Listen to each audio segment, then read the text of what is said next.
I think as a leader, you really need to understand how to show up and care for your team. I think my eyes have been very much open. I'm so much more present to the events in the business, what certain members of our team need, how to communicate and work more effectively, right? And set the vision and work hard, which is already good at. But how do what are the toolkit that you need to lead properly and build a good culture, right? And I think from that perspective, it's having a massive impact. Thank you so much for tuning into Journey with Christian D. Evans podcast. I'm your host, Christian D. Evans. Now, most of you guys are listening today, and you guys say, okay, you know what? I've got some really cool stuff going on in regards to branding, or maybe I've got some really cool channel in regards to YouTube and content creation or podcasting, but then you don't have the holistic picture. Like, hey, what do I do building a community? What do I do with the intricate details of, hey, writing articles and being published, etc., or maybe even podcasts or being on podcasts or TEDx talks and all sorts of stuff. And there's a lot that goes into it, my friends. Even book launch, how to do it properly, how to build a community, how to harness your community to obviously buy and sell and engage. Well, guess what? A lot of us are going out there and saying, oh, you know what? I'm really good with publishing articles, but I suck at podcasting. Or maybe I'm really good at podcasting, but I'm really suck at creating content and publishing and all that stuff. Well, that's the reason why I have this next guest on. His whole company actually streamlines the whole process from start to finish, A to Z, going step by step throughout your journey in building and launching thought leaders. Please welcome the CEO and founder of Arcbound, my friend, Bryan Wish. How you doing today, Bryan? Good. Christian, thanks for having me. That might have been the best introduction I've ever had. So thank you. Well, man, I'm really excited about diving into this because you have an incredible story. Because before we dive into kind of unpacking every step that you help with customers, and I mean, you're talking CEOs and thought leaders and authors and best-selling individuals and all sorts of, even investors. Before we dive into that, which is going to be really, really excellent for our audience, I'd love to tell me a little bit about your journey, because you actually were, before we jumped on this podcast, you were telling me how you had to go through your own 14-month journey to identify your arc, if you will, your path, to then be able to say, oh, you know what, now I've been able to dial this in. So just kind of help me understand that, because this has cemented what this company stands for, which I think is so awesome. But help me understand your journey, man. Yeah, well, Christian, thank you so much for having me start on the 14-month journey. I started building the company 4 years ago, back in the fall of 2018. And I was working with an author in 2017 named Allen Gannett on his book launch. And what I realized then was I was helping him build his personal brand and launch his book. And I saw all the inefficiencies in the process. And I launched off of that saying, well, what if it could be better? What if we could put every piece of the puzzle that someone has to go through to build a brand properly and streamline that, like you said, for them in a way that's economical, sustainable, and helps them drive ROI, right? So that was the thesis, to go do this for hundreds, if not thousands of people in the future. And I believed we could. So for about 3 straight years, we beat down that journey. And about a year and a half ago, in the summer of 2021, I kind of changed the whole direction of my life as we were building the business. The reason I was so interested in entrepreneurship and finding my own arc in the first place, it truly was a story of never fitting in and trying to find my own path, create my own arc from a young age, and do something authentically aligned to who I was and make money doing it. But between that summer of between that summer of my 3rd year of building the business and the 4th, I hit a point in life that was really trajectory changing, where I was going through a personal breakup. I was kind of a reckoning of self and my sense of security and kind of who I was even more. And I was swimming laps during this period back in DC, and I had just this message come over me. Literally, I'll never forget. I was in the middle of a swimming lap, and I just had this voice that said, "Go to Denver, or go to Boulder for 2 months. Go for the summer, sell everything, break the lease, do all the things." And I remember I got out of the water, and I'll never forget that voice. It just kind of overtook me, and for the next couple of weeks, it just grew and grew and grew, where I couldn't get rid of it. So I did. That's what I did. I sold everything, broke the lease, and I was like, okay, I got to figure this out. I rented an Airbnb in Denver, and I drove out at the end of June, not the summer, but the summer prior. And it was kind of this just restart for my life of, really cementing, finding myself on my own, truly, not just Bryan, the business person, not just Bryan who wants to stay in shape, but who is Bryan? What's the emotional side of that I was trying to go forth. And so from that summer, I was in Denver. I went to the Pacific Northwest into Northern California. I did a trip in Hawaii. I just was a solo journey pretty much for about a year, on the road in different Airbnbs. I was working through all my, let's just say, past demons and things that were, I think, driving me to do the things I was doing while operating the business day in and day out. So I think what, you talked about this being something that cemented me, or cemented what I was doing.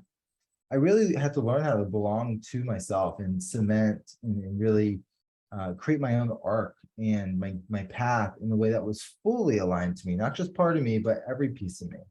And in branding, you can't give away what you don't have. And if on the emotional side, if we're telling clients to go live out their truth and their build it, we're going to create a path for you. And I maybe hadn't done that for myself in the fullest capacity, I think there's a bit of an issue there. And so I wanted to, well, I think that I wanted to, I realized as I was kind of coming out of, let's just say, the metaphorical tunnel, uh, wow, there's a deeper meaning. Maybe this was meant to be. And maybe that going through this really hard period helped me live more aligned and truly to the brand that I was trying to build all along.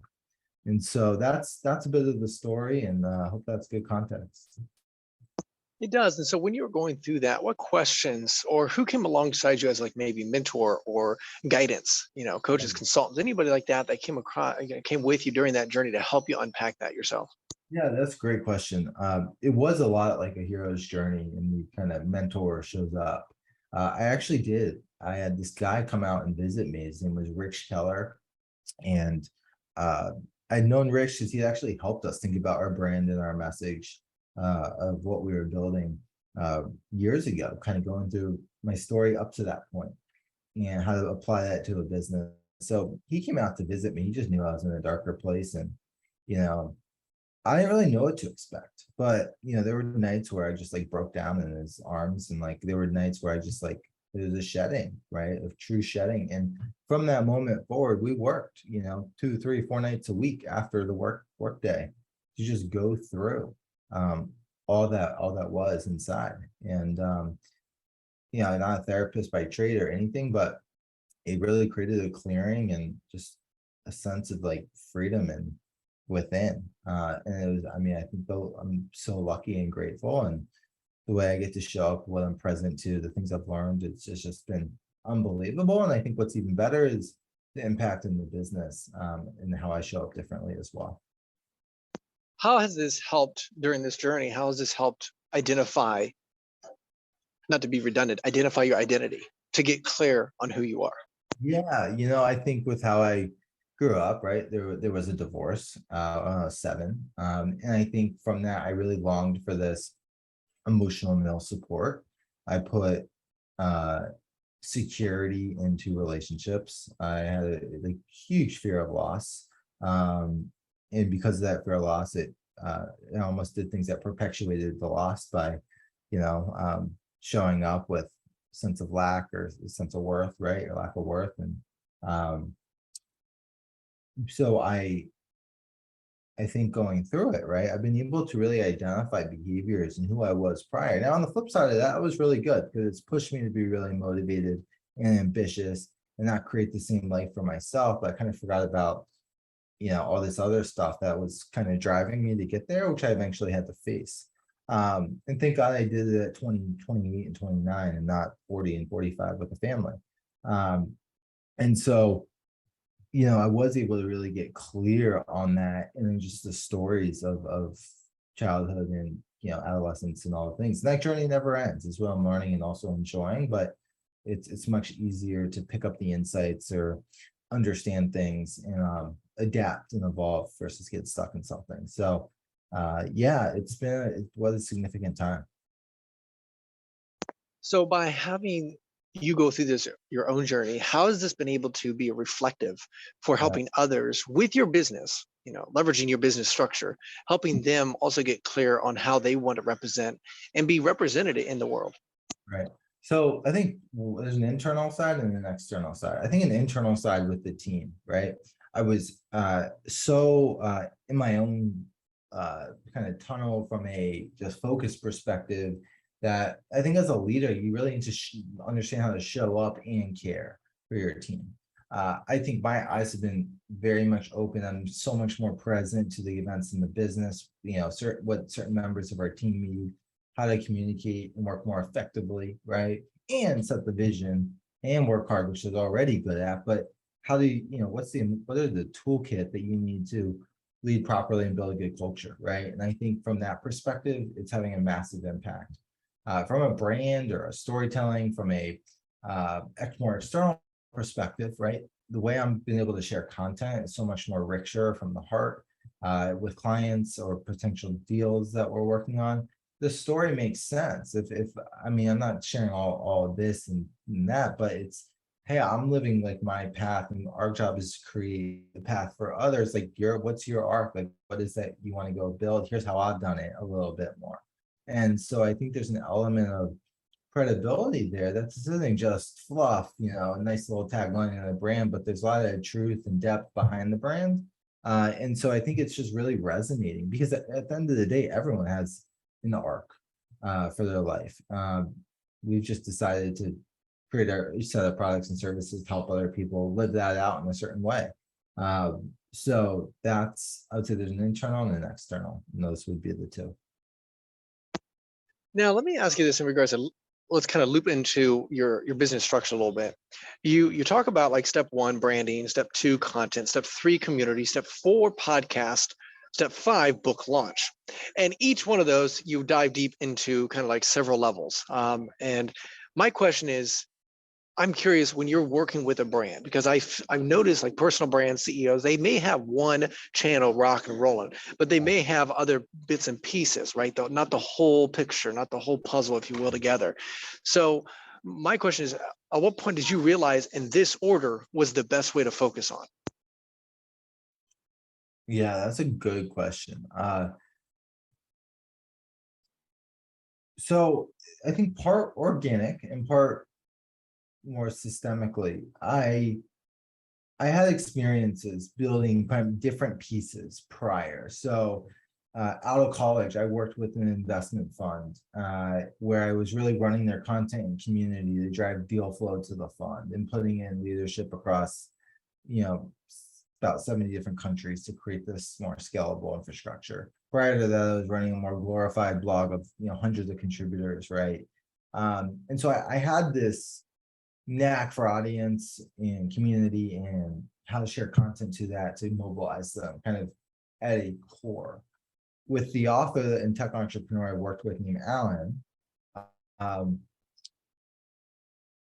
I think those when some of those pieces started to come together, where I realized, hey, we were doing a bunch of audio stuff with him. Well, there was a whole kind of podcasting audio arm to his business. There was a speaking side to what he was doing. But for podcasting and speaking to actually have distribution, well, there needs to be a platform under it. Well, that's great. But then how do you not just be a generic platform? How do you really build a singular message? Okay, well, as you would do for a corporate brand, building a message, you would do for an individual. So how do you create brand architecture process for an individual person and pull a message out of them so that their content and the community, the communications around that is similar? If we write a book for them, it's based off of that brand and the architecture, right? So if I write a book in a few years, it's going to be on like how I found my path and how we're helping other people find theirs. It's all consistent thread line. The podcast helping other people find their arc. So it's all consistent, but like in terms of distribution, what are the pieces that need to come first? And in terms of creating products and services, well, what are the pieces that need to come first? So I think it was this period of rolling over all these different rocks. And it was like, oh, and the more we rolled over, the more things made sense. And there's a few more different, steps that I could see, but we just need to build the infrastructure, right? It's a heavy service operation at first before there's a ton of leverage. So we're playing a long game here, to really set up all the pieces. Well, I think that's why when I've talked to a lot of people, they may have, I look at overall, they may have like articles and they've been published in different places, but maybe they have a TEDx talk and they don't know exactly how to really leverage that opportunity. Or maybe they have a book, but like the book launch like sucked or whatever. And what I found so interesting, every aspect of this, there's a lot that goes into it. And I think that's why I think it's so interesting to see how you've been able to focus on the right thing at the right time in the right sequence to help people, you know, build out that holistic thing. And like you mentioned, everything takes time. There's a timeline established to it. As long as you focus knowing that this is going to produce the result they're looking for. Now, my question, when you're working with these clients, these CEOs, investors, best-selling authors, have you discovered that a lot of them are not clear on how they want to be represented, or are they clear, or maybe like there's just misalignment sometimes? It's like, hey, on Instagram you're showing up this way, on YouTube you're showing up this way, on podcasts you're showing up this way. So how can we get it congruent? Yeah, that's a good question. So let me share it like this. A lot of the people we work with are pretty clear on what they want their arc to be. Um, but they're more the vision people, they're not so much of the how people, or they're the why people, not so much of the how people. And so we can help them really, I think, get clear on that why with a lot more clarity, right? So it makes sense to an audience, right? By doing some digging on who they are, and then operationalize all the pieces, so that they can live that out. Now, some people come to us and they don't know what's possible for them, and it's like almost being like an investor and saying, well, what's the trajectory of this? Sometimes we're making bets on people, even if they can pay us for the service. I mean, it's a bet that like this is going to pay off and good ROI.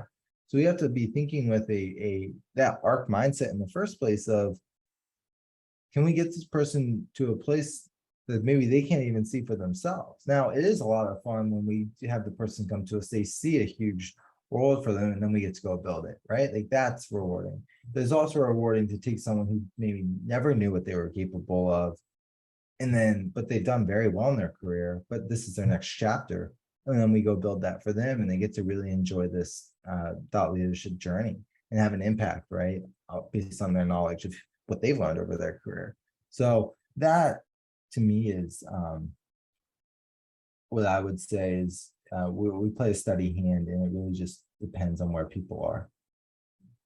Yeah, and I figured that would be, but that's why I think it's so interesting. You're able to take a look at their brand holistically and say, okay, hey, this is where you've got really good stuff over here. Then how can we adjust this and modify this? And like you mentioned, now you have some sort of filter, but also say, okay, this is where we're going to start and see what you have, what you don't have, how we can optimize it, how can we obviously add and adjust or remove. Now, I'm curious also, because a lot of people we focus on that long-term strategy, right?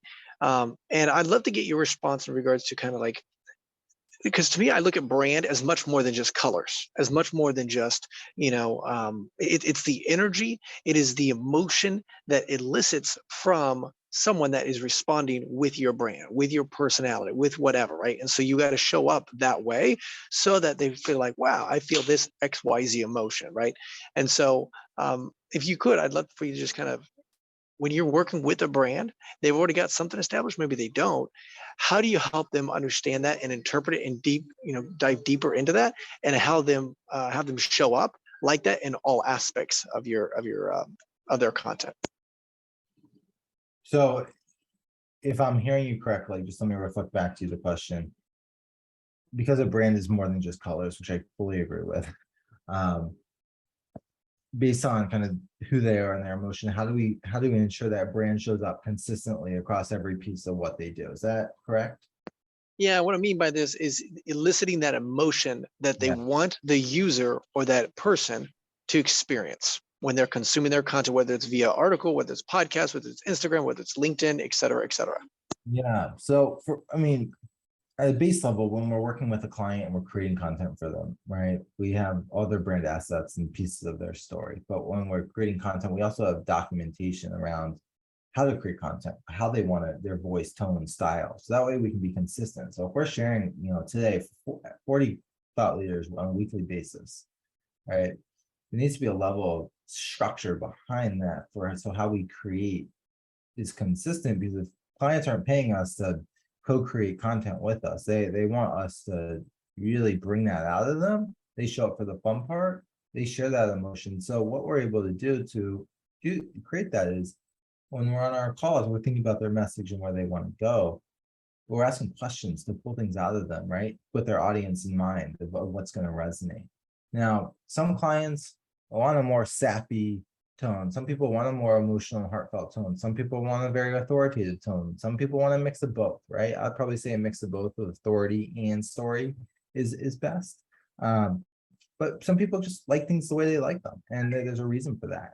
And so we keep that in mind, and then we create with that lens across all platforms, whether it's their newsletter, their podcast, their content, on LinkedIn, newsletter, social, across platforms, right? It's just thought about. No, I'll give you a real world example. I'll just say, for our podcast, we changed the music, right? From one music to another. And I've had a number of people comment. It was this kind of upbeat music to this more acoustic folk music that matched the vibe of the show.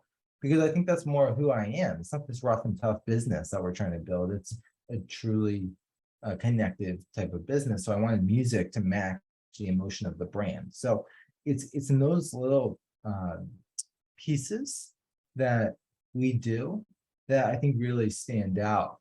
For another client, he's a more upbeat, motivational, kind of inspirational type. So there's a video that was created with all these different images and this powerful music, and right. And so the content was great that was written with it, but then the video that went along with it, was really designed around the brand that he was trying to build.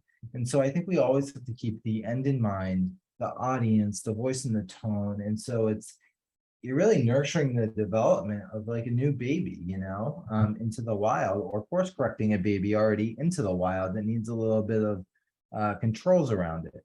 And so it's again, that's why I think my thesis around this being full service for the right people is the right thesis, because of everything that goes into building this the right way. I love it. Now, I'd love for you to just dive into maybe a few case studies. You don't need to mention their names, et cetera, but I'd love for you to just maybe share kind of the results, where Yeah. they were, what you guys were able to do, the timeline as well as the result. Sure. So we work with, I would say there's two types of people we work with, and kind of bit to my last point, there's people with these big platforms that come to us where we can get far pretty quick.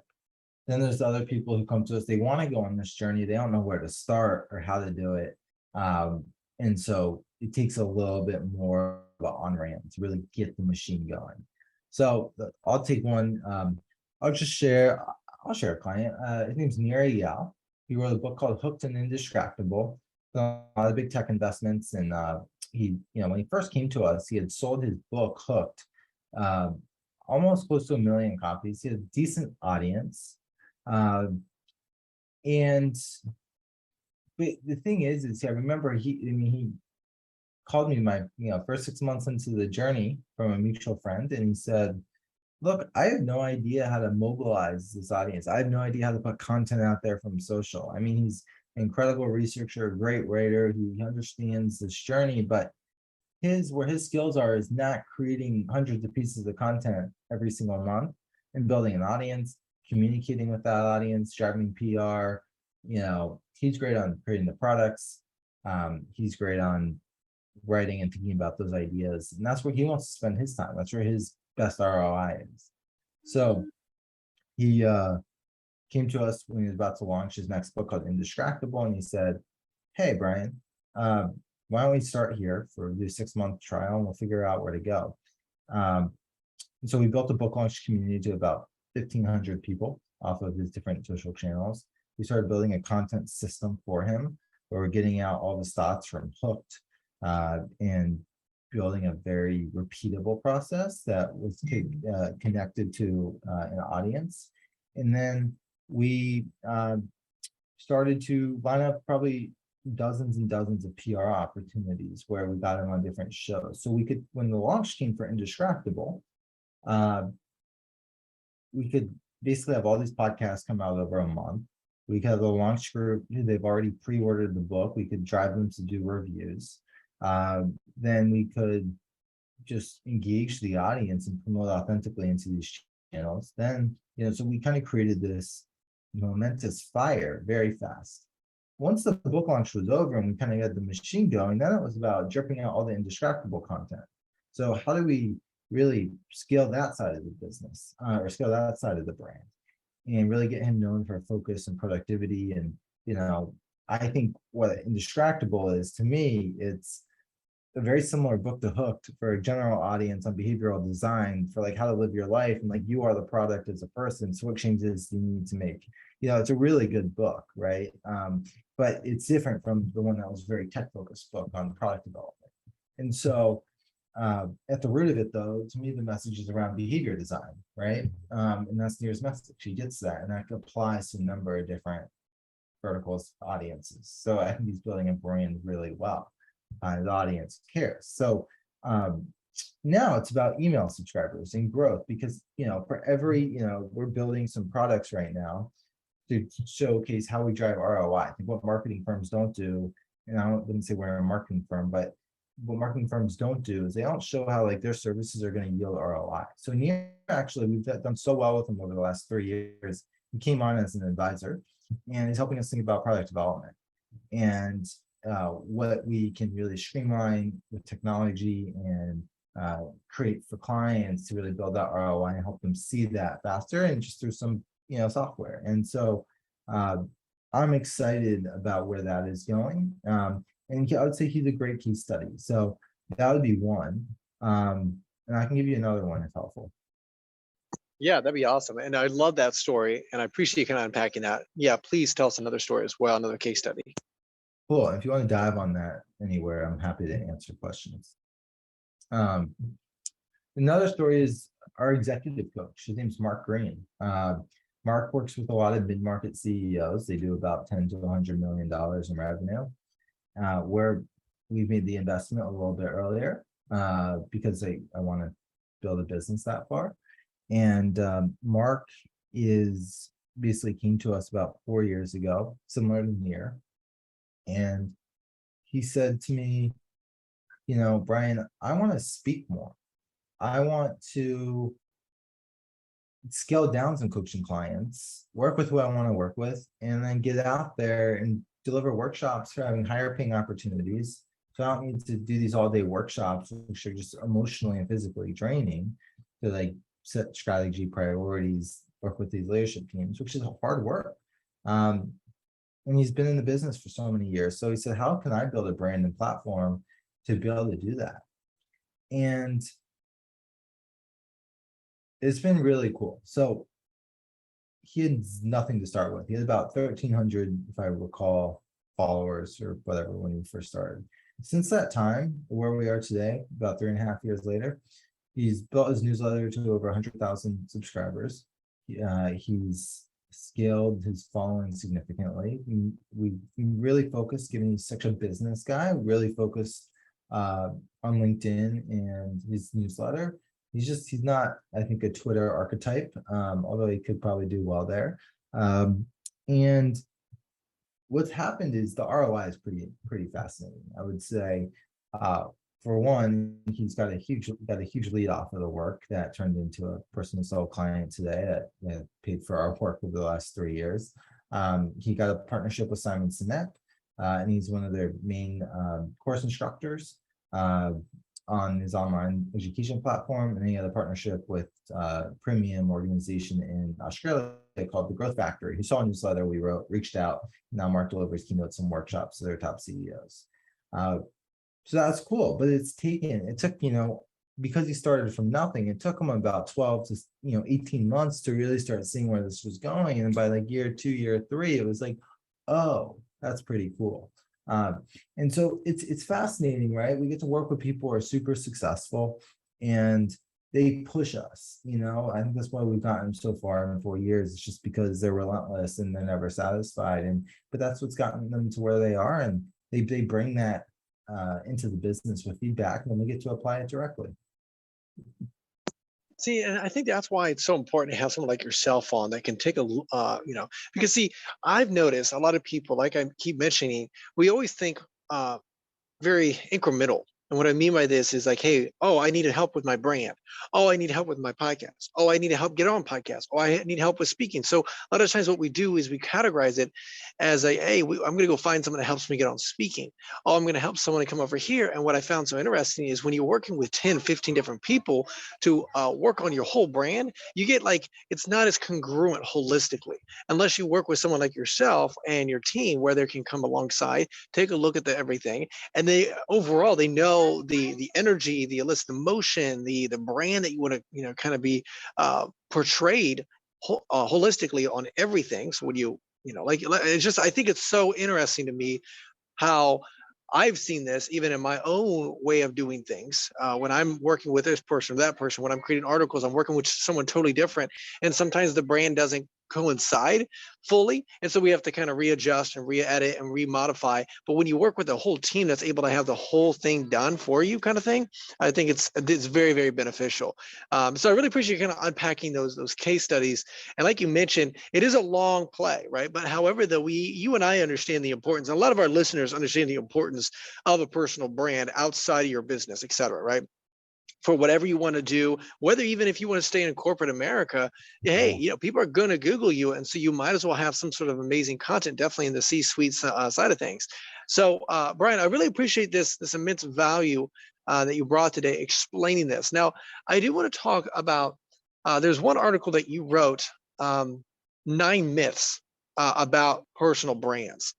And I found that very interesting. Now, again, I don't want to dive into every single one of the myths, but one of the myths that you mentioned in this article, if I don't remember here, if I forget, oh, it was basically saying, hey, you know what? A lot of people should not have or should have a personal brand. The reason why is because, hey, the importance of it definitely in today's kind of ecosystem, and then making sure you show up on each platform accordingly. So I'd love for you to maybe just hit on one or two of those myths that you feel like a lot of people mess up on. Yeah, good question. So I think a lot of people, and I think this goes into the one that is around that having a personal brand is for famous people. But when we meet with a lot of people, we sometimes think, oh, this feels so egocentric. And this feels like, oh, like it's like, why do I need to do this? It's like they know they want to, right? But then they like that part of them is like, this just feels like I'm gonna be boasting and shouting from the hilltops. And they're like, what good is that for the world? And the thing about building a brand is, let's just start with general examples. Christian, when you think of Nike, a brand and a message, what are they telling you? Just do it. I think of their tagline. But like deeper, like what when you feel or experience, or you in the past, like what has been like maybe that emotional experience around the brand? I'm I gonna would come say back. yeah, I would say just off the cuff, high quality, good experience, some of the top notch products out there, in every brand, whether it's shoes, whether it's kind of other merchandise outside of their average stuff. That's what I think of. Yeah, I mean, about they're creating a platform for people to achieve excellence and be great, right? And so that comes from directly from Phil Knight and his story with Shoe Dog and kind of what he had to go through to build it and blah blah blah. So for us, right? Um, if we're talking to somebody about talk about a myth, it's building a personal brand isn't about look at me.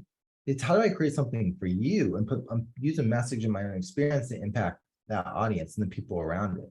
And so I think anybody can share and be of value to other people, but it's about thoughtfully showing up for that audience time in and time out so you can maybe guide them appropriately on their journey. Um, and that's what being a brand, having a great brand is. It's about being a guide and not a hero. And that's your job. So I would say that's one that really sticks to me, and I'm happy to elaborate on others. No, that's brilliant, man. That's brilliant. And that's why I wanted to kind of emphasize just a few of those.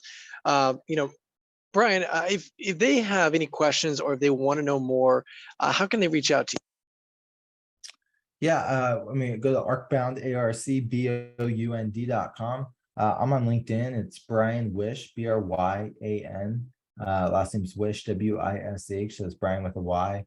And then I'm on Twitter and Instagram, Bryan Wish _. And my email is Bryan@arcbound.com. Bryan? I just appreciate your own story, you finding your own arc, your path. So then obviously it becomes so cemented. And now you're able to turn around and be significant in helping these other individuals finding their path as well, but also getting clarity on every avenue and on every channel. And for those that are listening, guys, maybe you do have something that's really rocking. Maybe you have some amazing, some amazing articles, and you got some really good content out there. Maybe you just published a book and it's going pretty well, but there's other avenues that you could establish. You need to reach out to Bryan, because he's able to look at your business or your brand holistically, and then help you in every avenue and to show up properly, and so you maximize the impact and the influence that we all want in the world. So Bryan, I just appreciate your story and what your brand is doing, and as well as Arcbound and what your team's doing. And again, those links will be in the description, so make sure you reach out to him. And I always love to ask my guests before I let you go fully, is there any last words of wisdom they'd like to share with our audience? Yeah. Um, I mean, Christian, I think you'd appreciate this for other people you interview. My father told me going into college, he said, I'd be a lot further in my career if I built relationships better or built relationships faster. And it always stuck out to me. And I made that a priority going into college, no matter what industry I was in, what I was pursuing. And that's paid off in spades. I mean, it's paid off in talent recruiting, it's paid off in business development, it's paid off in uh, just so many, I mean, in every opportunity in my life. And so I think meet everyone, be open-minded, obviously be focused, but everyone has a story, get to know them, know how to connect to people.